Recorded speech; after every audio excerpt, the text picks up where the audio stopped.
There's a little diner that sits at the edge of a sleepy Kentucky road, a place where the coffee is always hot, the jukebox never quite in tune, and the regulars don't need menus.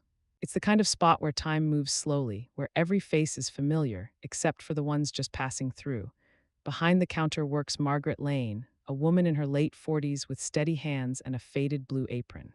Her silver name tag hangs slightly crooked, and running down the left side of her face from eye to chin is a scar that has long since healed on the outside but still burns quietly beneath the skin. Most people in town pretend not to see it. They talk about the weather, about crops and grandkids, about anything that keeps the silence from becoming too honest. They like Margaret, she's kind, quick, never forgets an order. They just don't ask, but that scar carries a story, one that started half a world away in the dust and chaos of Afghanistan. 16 years earlier, Margaret wasn't wearing an apron. She was wearing desert fatigues and a medic's cross. She was 29, a combat field nurse, running toward explosions while others ran the other way. That day in Kandahar, she was working on a young private whose leg had been torn open by an IED. While she bent over him, shouting for morphine and pressure dressings, the second mortar struck. Shrapnel carved across her cheek, and she woke up hours later on a transport plane, half her face stitched and swollen, her hands still trembling for the patient she couldn't finish saving. The military called her injuries non-life-threatening, but the wounds that aren't fatal can still last a lifetime. When she came home, there were no parades, just paperwork, disability forms, and long, quiet nights that smelled of rubbing alcohol and loneliness. She took the first job that would have her, a small diner owned by an old Vietnam veteran named Ben Strickland. He never asked about the scar. He simply said, "Coffee pots on the left and you get paid every Friday." And for years, Margaret worked. 6 days a week, serving pancakes instead of plasma, finding peace in repetition in the rhythm of normal life. One late afternoon, the lunch crowd filled the booths, truckers with newspapers, a retired couple sharing soup, the same local faces as always. Margaret was refilling sugar jars when the door swung open and broke the calm. 5 strangers stepped inside, 3 men, 2 women, weekend tourists from the city, loud and perfumed, with jackets that cost more than the cafe's monthly rent. They slid into a booth near the center. The man who led them, tall, smug, with polished shoes, looked like someone used to being listened to. Victor Hale, Margaret approached with her practiced smile. "Welcome to Benny's Corner. I'll be taking care of y'all today. Can I start you with something to drink?" Victor looked up from his menu and his eyes caught the scar. He winced, not in pain, but disgust. Then smirking, he said just loud enough for the room to hear, "Well, guess Halloween came early this year." A few of his friends laughed, not because it was funny, because cruelty is easier than courage. Margaret kept her voice even. "I'll give you a moment with the menu." She turned to walk away, but Victor wasn't done. "Hey," he called after her, "what happened to your face? Fall asleep on a chainsaw?" Forks stopped midair. Conversations froze. The jukebox crackled, and even it seemed to hold its breath. Margaret didn't turn around, didn't grant him the satisfaction of seeing her flinch. She said quietly, "I'll send another server to your table," and walked toward the kitchen, her steps firm, her head high. But inside, something trembled. The whole diner sat in that heavy silence, the kind that wraps around shame and squeezes it tight. No one spoke, no one stood up, and that maybe hurt worse than the words themselves. At a small corner booth near the window, a 16-year-old boy watched it all unfold. Ethan Brooks sat with his mother, Laura, halfway through a road trip back from Lexington, where they'd visited his father's memorial, Captain Daniel Brooks, killed 2 years earlier in Iraq. Ethan wore a crisp gray cadet uniform from Riverside Military Academy. He was proud of it. It reminded him of his father, the way he carried himself, the way he believed in right and wrong. But now that uniform felt heavy. He'd been taught about honor, about courage, about standing up when something was wrong.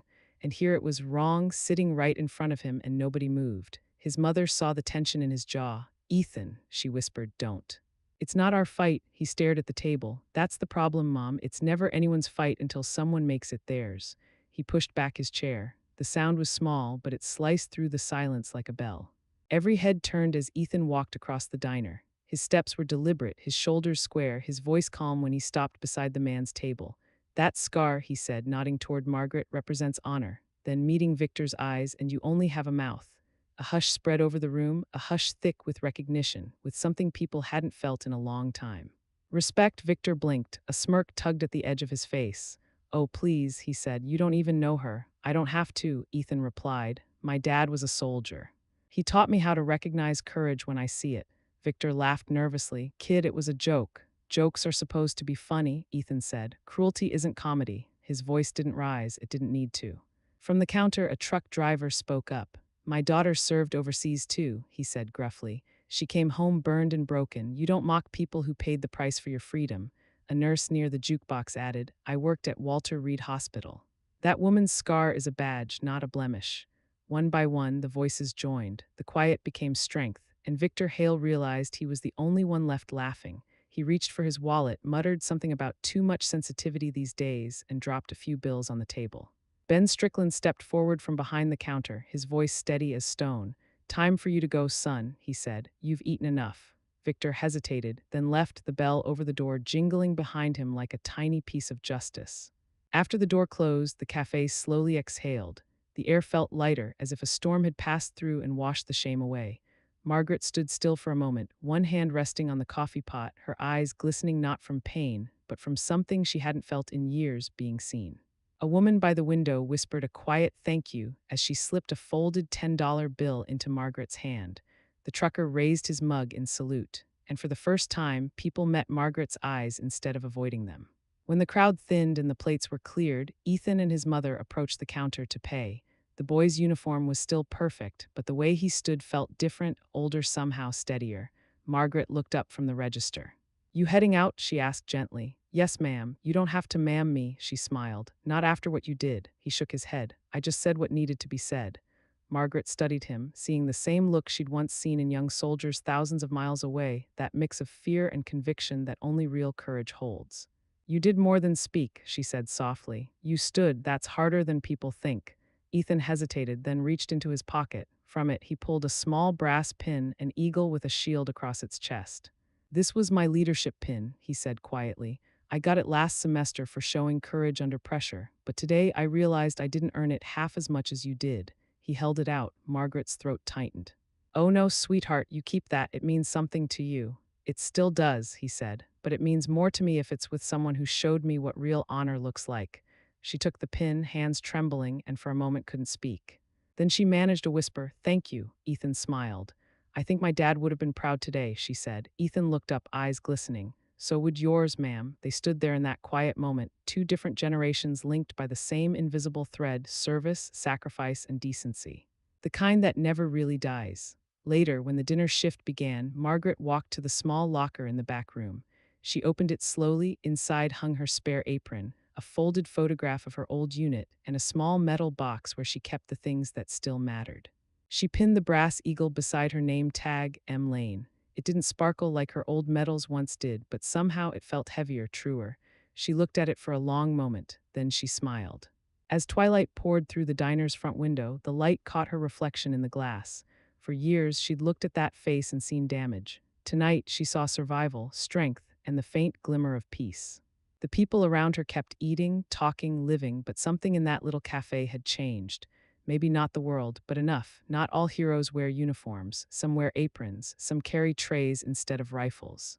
But their battles are no less real. The truth is, scars don't always show. Some hide behind polite smiles, some behind long workdays and quiet hearts, and every one of them deserves to be seen. We live in a world that moves too fast, a world that scrolls past people like Margaret, people who gave more than we'll ever understand. Maybe the smallest act of courage left is simply to pause, to see, to speak, to stand. So next time you witness someone being diminished, remember the boy in the cadet uniform. Remember how one voice, calm, firm, kind, changed the air in an entire room, because bravery doesn't always roar. Sometimes it whispers, that's enough. And when it does, the world shifts, even if only by an inch. But sometimes an inch is all it takes for someone to feel seen again.